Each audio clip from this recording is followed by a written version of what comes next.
In the last lecture, we saw how sort and sort by can be used. In this lecture, we will see how the filter function can be used. Now, if you remember, in the weekend example, I gave you a short introduction of how the filter function works. But this time, let's do it in a little more detail. Here's the problem statement. We have 18 transactions, we have the shipping mode, and we have the sales amount. What we want is simply the first class transactions where the sales value is between 0 to 400.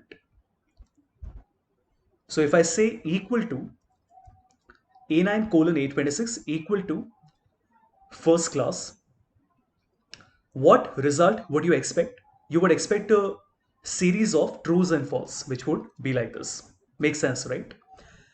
If I again say equal to the sales amount is greater than equal to 0, we get a series of trues, obviously, because all the numbers are greater than 0.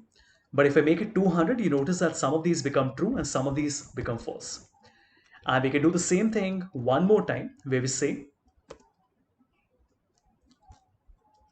that D9 to D26 is less than equal to G5, and we get some trues and no false because all the numbers are less than 1 second. D9 to D26. I'm sorry, this has to be C9 to C26. So you get some trues and you get one false here because this number is greater than 400. Now, if I multiply the first one with the second one with the third one, we will get a series of zeros and ones. Now, you might wonder why we did not have to do a unary operator, but that's just the way it works because this time you're multiplying three corresponding columns, not adding up all the true and false in a single column.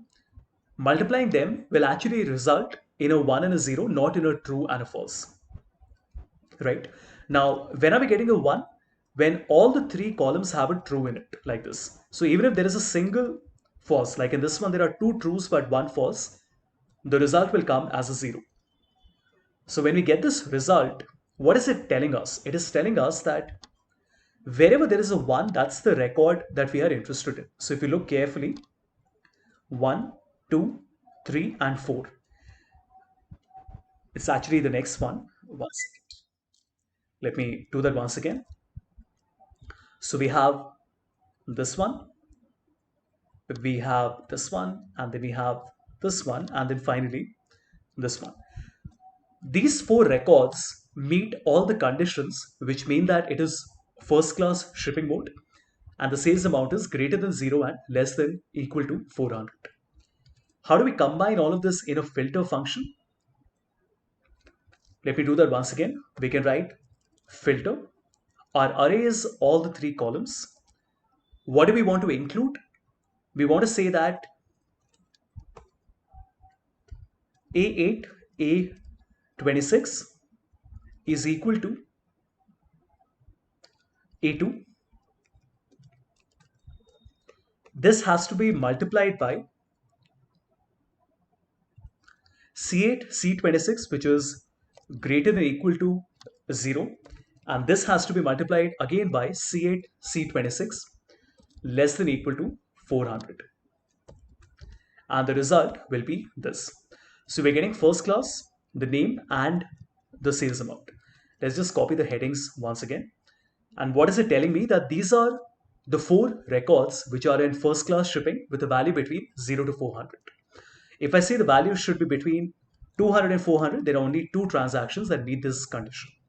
If I change it to standard class, it will tell us that there are 6 transactions that are standard class and between 200 to 400. You get the idea, right?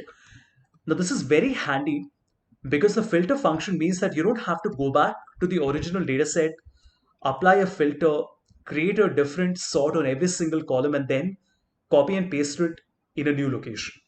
You can use a single dynamic filter function to extract the results as and how you require.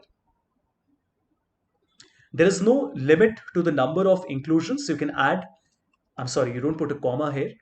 You can put as many multiplications as you want to, like this. So you can have as many columns as a condition that you want to. And remember, one column can be used as multiple conditions as well. For example, in our case, we are using column C as two conditions. The first one being that the number is greater than 0, and the next one being that the number has to be less than 400.